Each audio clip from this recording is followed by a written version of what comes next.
ಒಂದು 5 ಮಂಗಳವಾರ ಮಾಡುವಂತಹ ಒಂದು ವಿಶೇಷ ಪೂಜೆ ಬಗ್ಗೆ ತಿಳಿಸ್ಕೊಡ್ತಾ ಇದ್ದೀನಿ. ಅದು ಜಾಬ್ಗೋಸ್ಕರ. ತುಂಬಾ ಕೆಲವರು ಇನ್ಸ್ಟಾಗ್ರಾಮ್ ಅಲ್ಲಿ DM ಮಾಡಿದ್ ನೋಡಿದ್ರೆ ನಿಜವಾಗ್ಲೂ ಕೂಡ ಕಣ್ಣಲ್ಲಿ ನೀರೇ ಬಂದ್ಬಿಡ್ತು. ನನ್ನ ತಂದೆ ತಾಯಿಗಳಿಗೆ ಈ ಜನ್ಮದಲ್ಲಿ ಒಂದು ಊಟವನ್ನು ಕೂಡ ಹಾಕೋದಿಲ್ವೇನೋ, ಅವ್ರನ್ನ ಚೆನ್ನಾಗಿ ನೋಡ್ಕೊಳ್ಳೋದಿಲ್ವೇನೋ ಅನ್ನೋಷ್ಟು ಭಯ ಆಗ್ತಾ ಇದೆ. ಎಲ್ರಿಗೂ ನಮಸ್ಕಾರ. ಹೇಗಿದ್ದೀರಾ? ಎಲ್ಲರೂ ಚೆನ್ನಾಗಿದ್ದೀರಿ ಅಂತ ಅನ್ಕೋತೀನಿ. ಎಲ್ಲ ನನ್ನ ಪ್ರೀತಿಯ ಶ್ರೀ ಗುರು ರಾಘವೇಂದ್ರ ಸ್ವಾಮಿಗಳ ಭಕ್ತಾದಿಗಳ ಕುಟುಂಬಕ್ಕೆ ನಿಮ್ಮ ಪ್ರೀತಿಯ ಮಹಿ ಮೋಟಿವೇಶನ್ ಯೂಟ್ಯೂಬ್ ಚಾನಲ್ಗೆ ಸ್ವಾಗತ. ಸ್ನೇಹಿತರೆ, ಈ ಒಂದು ವಿಡಿಯೋದಲ್ಲಿ ನಾನು ಒಂದು 5 ಮಂಗಳವಾರ ಮಾಡುವಂತಹ ಒಂದು ವಿಶೇಷ ಪೂಜೆ ಬಗ್ಗೆ ತಿಳಿಸ್ಕೊಡ್ತಾ ಇದ್ದೀನಿ. ಅದು ಕೂಡ ಸ್ಪೆಷಲಿ ಯಾರಿಗೋಸ್ಕರ ಅಂತ ಅಂದರೆ ಜಾಬ್ಗೋಸ್ಕರ. ತುಂಬ ಜನಗಳು ನಮಗೆ ಕೆಲಸ ಇಲ್ಲ, ಕೆಲಸಕ್ಕೋಸ್ಕರ ತುಂಬ ಪ್ರಯತ್ನವನ್ನು ಮಾಡ್ತಾ ಇದ್ದೀವಣ್ಣ, ಕೆಲಸ ಸಿಗ್ತಾ ಇಲ್ಲ ಅಂತ ಕೆಲವರು ಮಾಡಿದ್ದೀರಾ. ಇನ್ನು ಕೆಲವರು ಇನ್ಸ್ಟಾಗ್ರಾಮಲ್ಲಿ DM ಮಾಡಿದ್ದು ನೋಡಿದರೆ ನಿಜವಾಗ್ಲೂ ಕೂಡ ಕಣ್ಣಲ್ಲಿ ನೀರೇ ಬಂದುಬಿಡ್ತು. ಯಾಕಂತ ಅಂದರೆ, ಅಣ್ಣ ನಮಗೆ ಕೆಲಸ ಅಂತೂ ಇಲ್ಲ, ಮನೆ ಪರಿಸ್ಥಿತಿ ತುಂಬ ಅಂದರೆ ತೊಂದರೆಗಳಿಂದ ಕೂಡಿಬಿಟ್ಟಿದೆ, ತುಂಬ ಕಷ್ಟದಿಂದ ಕೂಡಿದೆ. ನಾನು ಎಲ್ಲಿ ಕೆಲಸ ಮಾಡ್ದಂಗೆ ಏನಾದರೂ ಆಗ್ಬಿಡುತ್ತೇನೋ ನನಗೆ, ಅಥವಾ ನನ್ನ ತಂದೆ ತಾಯಿಗಳಿಗೆ ಈ ಜನ್ಮದಲ್ಲಿ ಒಂದು ಊಟವನ್ನು ಕೂಡ ಹಾಕೋದಿಲ್ವೇನೋ, ಅವ್ರನ್ನ ಚೆನ್ನಾಗಿ ನೋಡ್ಕೊಳ್ಳೋದಿಲ್ವೇನೋ ಅನ್ನೋಷ್ಟು ಭಯ ಆಗ್ತಾ ಇದೆ ಅಣ್ಣ. ದಯವಿಟ್ಟು ಕೆಲಸದ ಬಗ್ಗೆ ಯಾವುದಾದ್ರೂ ಒಂದು ಪೂಜೆ ಇದ್ದರೆ ತಿಳಿಸ್ಕೊಡಿ ಅಣ್ಣ, ಪ್ರಯತ್ನ ಮಾಡ್ತಾ ಇದ್ದೀವಿ, ಫೈನಲಿ ನಮ್ಗೆ ಆಯಿತು ಅನ್ನೋಷ್ಟೊತ್ತಿಗೆ ಏನೋ ಒಂದಾಗಿ ಕೈ ತಪ್ತಾ ಇದೆ, ದಯವಿಟ್ಟು ತಿಳಿಸ್ಕೊಡಿ ಅಂತ ಕೇಳ್ತಾ ಇದ್ರಿ. ಅದರಲ್ಲಿ ದಯವಿಟ್ಟು ಅಂತ ಕೇಳುವಂಥ ಇದನ್ನೇ ಎಲ್ಲ ಆರ್ಡರ್ ಮಾಡಿ ನೀವು. ಯಾಕಂತ ಅಂದರೆ ಇದು ನಿಮ್ಮ ಚಾನಲು, ನಂದಂತೂ ಖಂಡಿತ ಅಲ್ಲ, ನಿಮ್ಮ ಚಾನಲೇ ಇದು. ನಾನೊಂದು ಸೇವಕ ಅಷ್ಟೇ, ನಾನು ಬರೀ ಒಂದು ಸೇವಕ ಅಷ್ಟೇ, ಒಂದು ಅಳಿಲು ಸೇವೆ ಅಷ್ಟೇ. ನಮ್ಮದು ಎಂಥದ್ದು ಇಲ್ಲ, ಎಲ್ಲ ಚಾನಲ್ ನಿಮ್ಮದೇ. ನೀವೇನು ಕೇಳ್ತೀರಿ ಅದ್ರ ಬಗ್ಗೆ ನಾನು ಸಾಧ್ಯವಾದಷ್ಟು ಕೂಡ ತಿಳ್ಕೊಂಡು ನಾನು ತಿಳಿಸ್ಕೊಡ್ತೀನಿ. ನನಗೆ ಎಷ್ಟು ಗೊತ್ತೋ ಅಷ್ಟು ತಿಳಿಸ್ಕೊಡ್ತೀನಿ. ಅದ್ಭುತವಾಗಿ ಅಂತ ತಿಳಿದವನಲ್ಲ ನಾನು. ಆದರೆ ಈ ಒಂದು ಸೇವೆ ತುಂಬಾ ಪವರ್ಫುಲ್ಲು. 5 ಮಂಗಳವಾರ ಮಾಡುವಂಥ ಸೇವೆ ಇದು. ತುಂಬಾ ವಿಶೇಷ, ತುಂಬಾ ಸರಳ. ಯಾಕೆ ತಿಳಿಸ್ಕೊಡ್ತಾ ಇದ್ದೀನಿ ಅಂದರೆ, ನನ್ನ ಚಾನಲ್ ನೋಡೋರು ತುಂಬ ಜನ ಇದ್ದಾರೆ, ತುಂಬ ಜನ ರಿಚ್ ಆಗಿರೋರು ಕೂಡ ಇದ್ದೀರಾ, ಒಂದು ಒಳ್ಳೆ ಮನಸ್ಸಿಂದ ರಿಚ್ ಆಗಿದ್ದವರು ಕೂಡ ಇದ್ದೀರಾ, ಎಷ್ಟೋ ಜನ ತುಂಬ ಬಡವರು ಕೂಡ ಇದ್ದೀರಾ. ಇಬ್ಬರಲ್ಲೂ ಕೂಡ ಒಂದು ಒಳ್ಳೆ ಮನಸ್ಸಿದೆ. ನಾನು ಹೇಳುವಂಥದ್ದು ಏನಂದರೆ, ಕೆಲಸಕ್ಕಾಗಿ ಯಾರೆಲ್ಲ ಒದ್ದಾಡ್ತಿದ್ದೀರಾ, ಇದು ಒಂದು ಕೆಲಸ ಸಿಗುತ್ತೆ ಅನ್ನೋದು ಮಾತ್ರ ಅಲ್ಲದೇ ಅಕ್ಕಪಕ್ಕ ಮನೆಯಿಂದ ಕಿರಿಕಿರಿ ಆಗ್ತಾ ಇರುತ್ತೆ. ಮಾಡುವಂಥ ಕೆಲಸದ ಜಾಗದಲ್ಲಿ ಯಾರಾದರೂ ನಿಮಗೆ ತೊಂದರೆಗಳನ್ನ ಕೊಡ್ತಾ ಇರ್ತಾರೆ, ಕಿರಿಕಿರಿಗಳನ್ನ ಮಾಡ್ತಾ ಇದ್ದಾರೆ. ಅಥವಾ ಇವತ್ತೊಂದು ಕಂಪ್ನಿಲಿ ಮಾಡಿದ್ರೆ ಅಂದರೆ ಒಂದು 3 ತಿಂಗಳಾದ್ಮೇಲೆ ಮತ್ತೊಂದು ಜಾಬ್ನ ಸರ್ಚ್ ಮಾಡ್ತೀರಾ, ಒಟ್ಟಿನಲ್ಲಿ ನಿಮ್ಗೆ ಸೆಟ್ ಆಗ್ತಾ ಇರಲ್ಲ ಏನೋ ಒಂದು. ಇಲ್ಲ ಅಂದರೆ ಇದು ಕೆಲವರು ಮಾನಸಿಕವಾಗಿ ನೋವನ್ನು ತಿಂತಾ ಇರ್ತಾರೆ. ಯಾವ ರೀತಿ ಅಂದರೆ, ಕೆಲ್ಸಕ್ಕೆ ಹೋಗ್ಬೇಕನ್ನೋ ಮನಸ್ಸು ತುಂಬ ಇರುತ್ತೆ, ದೇವ್ರು ನನಗೆ ಕೆಲಸ ಕೊಟ್ಟಿಲ್ಲ ಅಂತ ಅಳೋದು ಕೂಡ ತುಂಬ ಇರುತ್ತೆ. ಆಮೇಲೆ ಕೆಲಸಕ್ಕೆ ಹೋಗಬೇಕು, ಪ್ರಯತ್ನ ಮಾಡಬೇಕಂತ ಹೋಗಿರ್ತೀರ. ಅಲ್ಲಿ ಹೋದ ತಕ್ಷಣ ಜನಗಳನ್ನ ನೋಡಿ ಒಂದು ರೀತಿ ಮುಜುಗರದ ಸ್ವಭಾವ, ನಾಚಿಕೆ ಸ್ವಭಾವ, ನಾಳೆ ಕೇಳಿದ್ರಾಯ್ತು, ನಾಡಿದ್ದು ಕೇಳಿದ್ರಾಯ್ತು, ಯಾರ್ಯಾರೋ ಇದ್ದಾರೆ ಏನು ಅನ್ಕೊಂಡ್ಬಿಡ್ತಾರೋ ಏನೋ. ನೋಡಿ, ಯಾರೂ ಏನೂ ಅಂದ್ಕೊಳ್ಳಲ್ಲ. ನೀವು ದುಡಿಲಿಲ್ಲ ಅಂದರೆ ನೀವೇ ಕುಗ್ಗಿ ಹೋಗ್ತೀರಾ. ದಯವಿಟ್ಟು ಕೂಡ ಇದರಿಂದ ಈಚೆಗೆ ಬಂದುಬಿಡಿ. ಇವತ್ತು ನಾನು ತಿಳಿಸ್ಕೊಡ್ತಿರತಕ್ಕಂತಹ ಸೇವೆಯಿಂದ ನಿಮ್ಮ ಒಂದು ಮನಸ್ಸು ಕೂಡ ಹಗುರ ಆಗುತ್ತೆ, ಮನಸ್ಸಲ್ಲೂ ಕೂಡ ಒಂದು ವಿಶೇಷವಾದಂತಹ ಒಂದು ಧೈರ್ಯ ಅನ್ನೋದು ಕೂಡ ಮೂಡುತ್ತೆ. ಒಂದು ಒಳ್ಳೆ ಕೆಲಸ ಅಂತೂ ಖಂಡಿತವಾಗ್ಲೂ ಕೂಡ ನಿಮಗೆ 5 ಮಂಗಳವಾರ ನೀವು ಪೂಜೆ ಮಾಡಿ ಅಷ್ಟರೊಳಗಾಗಲಿ ಅಥವಾ ಅದಾದಮೇಲಾಗಲಿ ಒಂದು ಒಳ್ಳೆ ಕಡೆ ಕೆಲಸ ಅಂತೂ ಖಂಡಿತ ನಿಮಗೆ ಸಿಗುತ್ತೆ. ಯಾರಿಂದ ಕೂಡ ನಿಮಗೆ ಏನೇ ತೊಂದರೆ ಇದ್ದರೂ ಕೂಡ ಅದೆಲ್ಲವೂ ಕೂಡ ದೂರ ಆಗುತ್ತೆ. ಈ ಕೆಲಸ ಮಾಡ್ತಾ ಇರ್ತೀರ, ಅಲ್ಲಿ ನೆಮ್ಮದಿ ಅನ್ನೋದು ಇರಲ್ಲ ಅಂದ್ಕೊಳ್ಳಿ. ಯಾರಾದರೂ ಕಿರಿಕಿರಿ ಮಾಡ್ತಾ ಇರ್ತಾರೆ, ತೊಂದರೆಗಳನ್ನ ಕೊಡ್ತಾ ಇರ್ತಾರೆ, ನಿಮ್ಗೆ ಅದನ್ನು ಸಹಿಸೋಕ್ಕಾಗ್ತಾ ಇರಲ್ಲ. ಒಂದು ಕೆಲಸ ಬಿಡಬೇಕಂತಲೇ ತಲೆಯಲ್ಲಿ ಬರ್ತಿರುತ್ತೆ, ಯಾರು ಇರ್ತಾರೆ ಈ ಜಂಜಾಟದಲ್ಲಿ, ಜನಗಳು ಸರಿ ಇಲ್ಲ, ಎಲ್ಲರೂ ಒಂದಾಗಿ ಇದು ಮಾಡ್ತಾಯಿದ್ದಾರೆ. ದಯವಿಟ್ಟು ಕೂಡ ಧೈರ್ಯ ಕಳ್ಕೊಬೇಡಿ. ನಾನು ತಿಳಿಸ್ಕೊಡ್ತೀನಿ ನಿಮಗೆ ಪೂಜೆಯಿಂದ ಬರೀ ಇದಾಗುತ್ತೆ ಅಂತ ಹೇಳ್ತಾ ಇಲ್ಲ, ನೀವು ಪ್ರಯತ್ನ ಮಾಡೋರಿಗೆ ಹೇಳ್ತಾ ಇದ್ದೀನಿ. ಪ್ರಯತ್ನನೇ ಇಲ್ಲ, ನಾವು ಹಂಗೆ ಬರಲಿ ಅಂದರೆ ದುಡ್ಡು ಕೂಡ ಬರಲ್ಲ. ನಾವು ದುಡಿದ್ರೇ ₹1 ದುಡ್ಡು ಬರೋದು. ಪೂಜೆ ಅನ್ನೋದು ಏನಂತ ಅಂದರೆ, ನಮಗೊಂದು ಶಕ್ತಿ, ಮಾಡುವಂಥ ಕೆಲಸದಲ್ಲಿ ಒಂದು ಯಶಸ್ಸನ್ನು ತಂದು ಕೊಡುತ್ತೆ. ನಾವೆಷ್ಟೇ ಬಲಶಾಲಿಗಳಾಗಿದ್ದರೂ, ಎಷ್ಟೇ ಬುದ್ಧಿಶಾಲಿಗಳಾಗಿದ್ದರೂ ಕೂಡ ದೇವರ ಆಶೀರ್ವಾದ ಅನ್ನೋದು ಕೂಡ ನಮಗೆ ತುಂಬ ಮುಖ್ಯ. ಹಾಗಾಗಿ ಹೇಳ್ತಾ ಇದ್ದೀನಿ, ಯಾರೆಲ್ಲ ಕೆಲಸ ಆಗ್ತಾಯಿಲ್ಲ, ಕೆಲಸನ ಹುಡುಕಾಡ್ತಿದ್ರಲ್ಲ, ಅವರೆಲ್ಲ ಏನು ಮಾಡಿ ಅಂತ ಅಂದರೆ, ಒಂದು ಒಳ್ಳೆ ಕಡೆ ಕೆಲಸನೇ ಸಿಗುತ್ತೆ. ನೀವು ಏನು ಓದಿದ್ರೂ ಅದ್ರ ಮೇಲೇ ಸಿಗುತ್ತೆ. ಪ್ರಯತ್ನ ಪಡಿ, ಖಂಡಿತ ಸಿಗುತ್ತೆ. ಆದರೆ 5 ಮಂಗಳವಾರ ವಿನಾಯಕರಿಗೆ, ಸರ್ವ ವಿಘ್ನ ನಿವಾರಕರಿಗೆ ನೀವು ಪೂಜೆ ಮಾಡಬೇಕಾಗುತ್ತೆ. ಗಣಪತಿ ದೇವರಿಗೆ ಪೂಜೆ ಮಾಡಬೇಕಾಗತ್ತೆ. ಯಾವ ರೀತಿ ಪೂಜೆ ಮಾಡಬೇಕು, ಇದನ್ನು ಬ್ರಾಹ್ಮಿ ಮುಹೂರ್ತದಲ್ಲಿ ಮಾಡಬೇಕಾಗತ್ತೆ. ನಿಮಗೆ ಬ್ರಾಹ್ಮಿ ಮುಹೂರ್ತದ ವಿಶೇಷತೆ ಆಗಿರ್ಬೋದು, ಬ್ರಾಹ್ಮಿ ಮುಹೂರ್ತದಲ್ಲಿ ಈ ಪೂಜೆ ಬಗ್ಗೆ ಆಗಿರ್ಬೋದು, ನಾನು ಇವತ್ತೆಲ್ಲ ತಿಳಿಸ್ಕೊಡ್ತಿರ್ತಕ್ಕಂಥದ್ದು 7 ತಿಂಗಳ ಹಿಂದೆನೇ ನಾನು ತಿಳಿಸ್ಕೊಟ್ಟಿದ್ದೀನಿ. ಬ್ರಾಹ್ಮಿ ಮುಹೂರ್ತದ ವಿಶೇಷತೆ ಕೂಡ ಹೇಳಿದ್ದೀನಿ. 7 ತಿಂಗಳು ಅಥವಾ 1 ವರ್ಷ ಆಗಿರಬೇಕು. ತುಂಬ ಹಳೆಯ ವಿಡಿಯೋನಲ್ಲಿ ನೋಡಿರೋರಿಗೆ ಗೊತ್ತಿರುತ್ತೆ. ಅದರಲ್ಲಿ ಎಷ್ಟೋ ಜನಕ್ಕೆ ಜಾಬ್ ಕೂಡ ಆಗಿದೆ. ಇವತ್ತು ತಿಳಿಸ್ಕೊಡ್ತಿರ್ತಕ್ಕಂಥ ಸೇವೆ ನಾನು ಹಿಂದೆ ಕೂಡ ತಿಳಿಸಿದ್ದೆ, ಜಾಬ್ ಕೂಡ ಆಗಿದೆ. ಎಷ್ಟೋ ಜನ ನನಗೆ ಇನ್ಸ್ಟಾಗ್ರಾಮಲ್ಲೂ ಕೂಡ ತಿಳಿಸಿದ್ದಾರೆ, ಅಲ್ಲಿ ಕೂಡ ಕಮೆಂಟ್ ಮಾಡಿದ್ದಾರೆ, ನೋಡ್ಕೋಬೋದು. ನೋಡಿ, ಈ ಪೂಜೆ ತುಂಬ ಸರಳವಾಗಿ ತಿಳಿಸ್ಕೊಡ್ತೀನಿ. ಎಲ್ಲರೂ ಕೂಡ ದಯವಿಟ್ಟು ಮಾಡಿ ಇದನ್ನು. ಯಾರಿಗೆ ಒಂದು ದುಡಿಮೆಯಲ್ಲೂ ಕೂಡ ಆಗ್ತಾಯಿಲ್ಲ ಅನ್ನೋರು ಕೂಡ ಮಾಡ್ಬೋದು. ವಿನಾಯಕರ ಸೇವೆ ಮಾಡೋದ್ರಿಂದ ತುಂಬ ಬದಲಾವಣೆ ಖಂಡಿತ ಆಗುತ್ತೆ. ಅದರಲ್ಲಿ ನಾನು ಕೂಡ ಒಬ್ಬನು, ಆಯಿತಾ. ನನ್ನ ಜೀವನದಲ್ಲೂ ಕೂಡ ತುಂಬ ತಂದು ಕೊಟ್ಟಿದ್ದಾರೆ ವಿನಾಯಕರು. ನೋಡಿ, 5 ಮಂಗಳವಾರ ಏನು ಮಾಡಬೇಕಂದ್ರೆ ಬೆಳಗ್ಗೆ ಬೇಗ ಎದ್ದು ಮನೇನ ಒರೆಸ್ಕೊಂಡು 4:30 5:30 ಒಳಗೆ ಅಥವಾ 5:45 ನೀವು ಪೂಜೆ ಮಾಡಿರಬೇಕು. ಅವತ್ತಿನ ದಿನ ಮಾಂಸ ತಿನ್ನಂಗಿಲ್ಲ ಅಥವಾ ಮಾಂಸಾಹಾರ ಸೇವಿಸಂಗಿಲ್ಲ ಅವತ್ತಿನ ದಿನ ಹೇಳುವಂಥದ್ದು ಆಯಿತಾ. ನೀವೇ ಉಪವಾಸ ಏನು ಇರಬೇಕಾಗಿಲ್ಲ, ಮಾಂಸ ಒಂದು ಸೇವಿಸಬೇಡಿ, ಮಾಂಸ ಮನೆಯಲ್ಲಿ ಮಾಡಬೇಡಿ ಆಯಿತಾ, ಮಾಂಸಾಹಾರ ಮಾಡಬೇಡಿ. ಬೆಳಗ್ಗೆ ಬೇಗ ಎದ್ದು ಮನೆಯನ್ನೆಲ್ಲ ಒರೆಸ್ಕೊಂಡು ವಿನಾಯಕರ ಫೋಟೋ ಆಗಲಿ ಮೂರ್ತಿ ಆಗಲಿ ಆಲ್ಮೋಸ್ಟ್ ಎಲ್ಲರ ಮನೆಯಲ್ಲೂ ಕೂಡ ಇರುತ್ತೆ, ಎಲ್ಲರ ಮನೆಯಲ್ಲೂ ಕೂಡ ವಿನಾಯಕರು ಇದ್ದೇ ಇರ್ತಾರೆ. ಇಲ್ಲ ಅಂದರೂ ಕೂಡ ನಾವು ಹೆಂಗೆ ಮಾಡೋದು ಅಂತ ಕೇಳಬೇಡಿ, ದಯವಿಟ್ಟು ಒಂದು ಚಿಕ್ಕದು ವಿನಾಯಕರ ಫೋಟೋ ಆಗಲಿ ಚಿಕ್ಕದಾದ ಮೂರ್ತಿ ಆಗಲಿ ತೊಗೊಂಬನ್ನಿ, ಸರಿನಾ. ವಿನಾಯಕರನ್ನ ಕರ್ಕೊಂಬನ್ನಿ.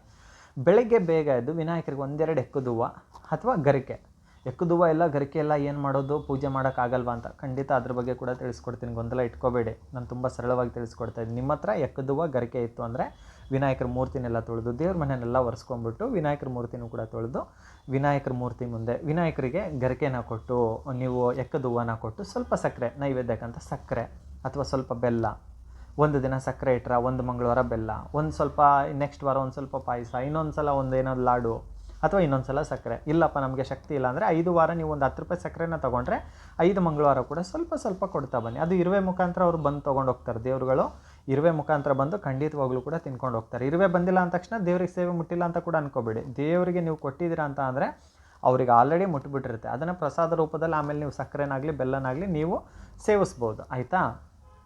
ವಿನಾಯಕರ ಮುಂದೆ ನೀವು 15 ರೂಪಾಯಿನ ಕಾಯಿನ್ನ ಇಡಿ.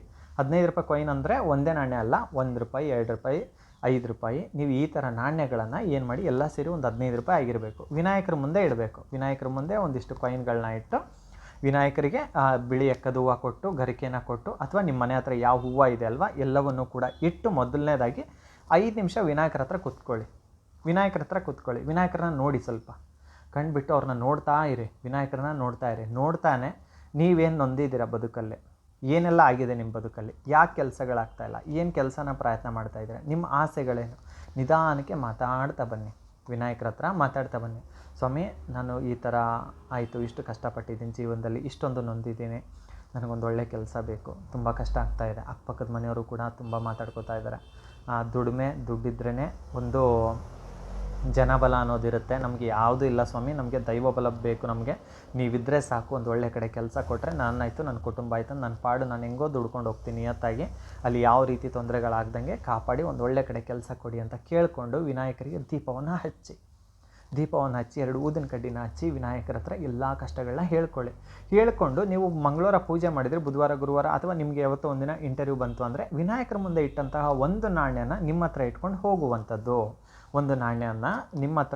ಹೋಗುವಂಥದ್ದು, ಯಾವುದು ಇಂಟರ್ವ್ಯೂ ಹೋಗ್ತಿರ್ತಿರಲ್ಲ ಆಗಲಿಪ್ಪ ಅಂತ. ಅದು ಎಂಥ ರೆಕಮೆಂಡ್ ತೊಗೊಂಡು ಬೇರೆ ಯಾರಾದರೂ ಬಂದಿರಲಿ ಅದು ಫೈನಲಿ ನಿಮಗೆ ಆಗುತ್ತೆ. ಇದನ್ನು ಬರೆದಿಟ್ಕೊಂಬಿಡಿ, ಆ ಕೆಲಸ ನಿಮಗೆ ಆಗುತ್ತೆ. ಕಠಿಣವಾಗಿ ಆಗೋದೇ ಇಲ್ಲಪ್ಪ ಅನ್ನೋಷ್ಟು ರೇಂಜಿಗೆ ಹೋದರೂ ಕೂಡ ಫೈನಲಿ ಆ ಕೆಲಸ ನಿಮಗೆ ಮಾಡಿಕೊಟ್ಬಿಡ್ತಾರೆ ವಿನಾಯಕರು ಆಯಿತಾ. ಅದರಲ್ಲಿ ಸಂದೇಹನ ಇಟ್ಕೋಬೇಡಿ.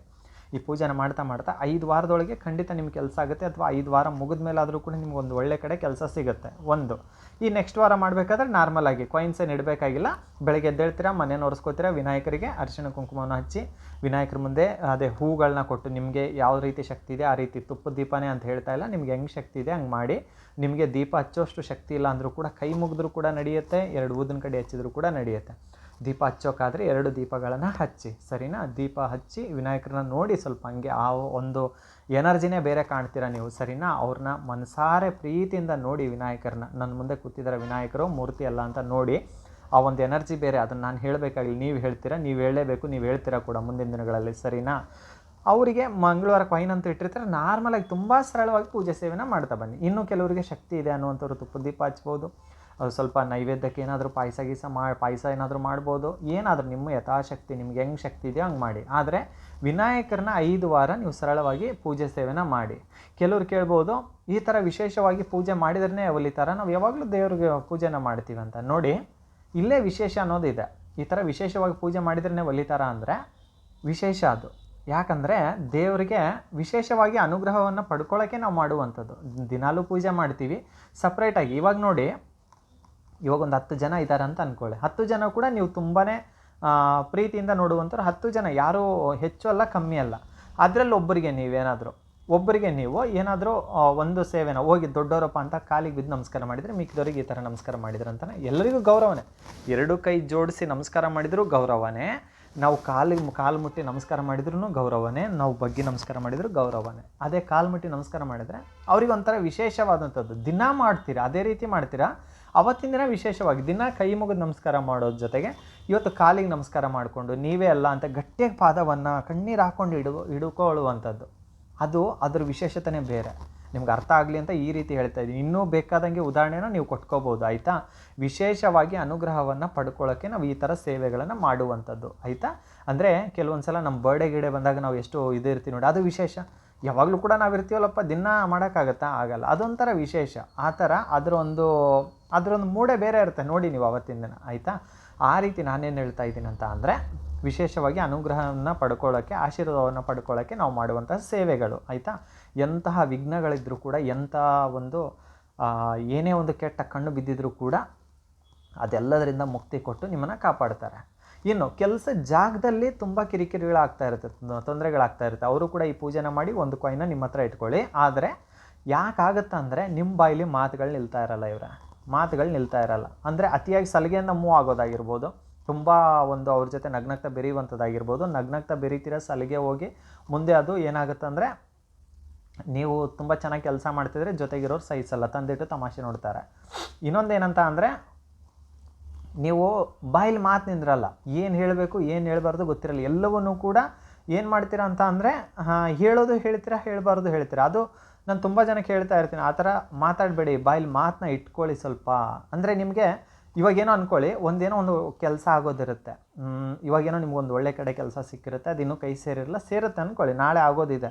ಇವತ್ತೇ ನೀವೆಲ್ಲರಿಗೂ ಹೇಳಿಬಿಟ್ಟಿರ್ತೀರ ನನಗಾಗ್ತಾ ಇದೆ, ಅಥವಾ ಸ್ಟೇಟಸ್ ಹಾಕೊಂಡಿರ್ತೀರ, ಏನೋ ಎಲ್ಲರ ಹತ್ರ ಚರ್ಚೆ ಮಾಡಿಬಿಡ್ತೀರ. ಅದನ್ನು ಆಗೋ ಮುಂಚೆನೇ, ಅದು ಇನ್ನೂ ಆಗಿರಲ್ಲ, ಕೈ ಸೇರಿರಲ್ಲ, ಅದು ಎಲ್ಲೋ ಇರುತ್ತೆ, ಆಗೋ ಮುಂಚೆನೇ ಹೇಳ್ಕೊಂಬಿಡುವಂಥದ್ದು. ಅದರ ಬಗ್ಗೆ ವಿಪರೀತವಾದಂಥ ಕನಸುಗಳನ್ನು, ಆಸೆಗಳನ್ನು ಇಟ್ಕೊಳ್ಳುವಂಥದ್ದು.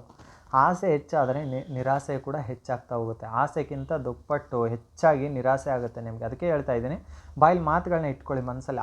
ಕೆಲಸಗಳಾಗೋವರೆಗೂ ಯಾರ ಹತ್ರ ಕೂಡ ಏನೂ ಹೇಳೋಕೆ ಹೋಗಬೇಡಿ. ಸಲಿಗೆ ಇರಲಿ, ಅತಿಯಾದ ಸಲಿಗೆ ಒಳ್ಳೆಯದಲ್ಲ. ಎಲ್ಲರ ಜೊತೆಗೂ ಕೂಡ ಅತಿಯಾದ ಸಲಿಗೆ ಒಳ್ಳೆಯದಲ್ಲ. ನೀವು ನಿಮ್ಮ ಆತ್ಮಕ್ಕೆ ನೀವು ಒಳ್ಳೆಯವರು, ನೀವು ಮಾಡುವಂಥ ಕೆಲಸ ಒಳ್ಳೆಯದಾಗಿದೆ ಅಂದರೆ ಎಂದಿಗೂ ಕೂಡ ಹಿಂದೆಜ್ಜೆ ಇಡಬೇಡಿ. ಒಂದು ಒಳ್ಳೆ ಕೆಲಸ ಮಾಡೋಕ್ಕೆ ಯಾವತ್ತೂ ಕೂಡ ಹಿಂದೆಜ್ಜೆ ಇಡಬೇಡಿ.